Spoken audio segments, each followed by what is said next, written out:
Penasehat hukum terdakwa Ferdy Sambo benar-benar tidak profesional dalam fakta persidangan saat peristiwa penembakan mulai dari direncanakan peristiwa pembunuhan berencana di Rumah Saguling 3 lantai 3 hingga pelaksanaan eksekusi terhadap korban Nopriansa Yosua Huta Barat di rumah dinas Duren 346 yang terlibat langsung hanyalah terdakwa Ferdy Sambo dan saksi Richard Eliezer Pudium Lumiu yang mengetahui secara pasti peristiwa tersebut. Akan tetapi terdakwa Ferdy Sambo sebagai orang yang merencanakan intelektual dader berusaha mengaburkan fakta dengan cara tidak berterus terang atau tidak jujur. Hal tersebut didukung oleh tim penasihat hukum dalam membela kepentingan terdakwa Ferdy Sambo. Keterangan saksi Ricky Rijal Wibowo dan saksi Kuat Maruf yang dijadikan landasan oleh penasihat hukum merupakan keterangan yang tidak dapat diakui kebenarannya sehingga patut untuk dikesampingkan karena keterangannya mengandung ketidakjujuran dan merupakan pengikut setia terdakwa Ferdy Sambo.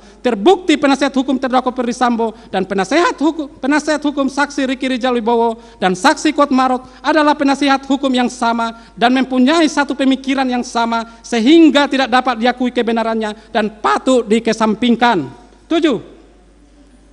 Tanggapan penasihat hukum mengenai kalau benar terdakwa menenggak korban akuanon padahal tidak, penuntut umum gagal membuktikan jenis senjata apa yang dipakai terdakwa menembak Yosua Huta Barat.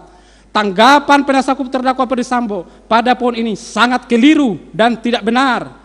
Dalam tanggapannya, penasihat hukum yang mengikuti persidangan selama ini tidak fokus atau gagal fokus dalam mengikuti persidangan sehingga berpendapat seperti tersebut di atas. Pada fakta yang menyaksikan secara langsung nyata terhadap peristiwa penembakan adalah terdakwa Ferdy Sambo bersama-sama saksi Richard Eliezer Pudium Lumiu. Meskipun saat peristiwa tersebut terjadi ada saksi Ricky Rijal Wibowo dan saksi Kuat Maruf dan saudara Putri Chandrawati, akan tetapi ketiga orang tersebut dikondisikan seolah-olah tidak mengetahui kejadian peristiwa tersebut.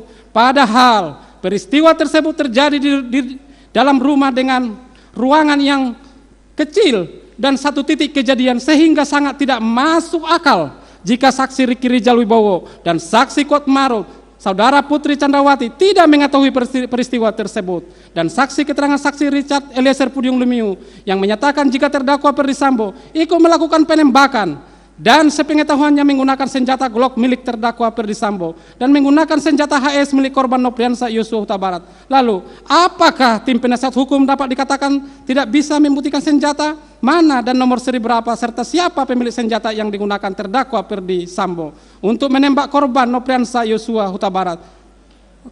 Tentu yang dapat menjawab hal tersebut adalah terdakwa Ferdy Sambo dan saksi Richard Eliezer Pudium Lumiu sebagai pelaku material karena terlibat secara langsung menembak korban Nopriansa Yosua Huta Barat.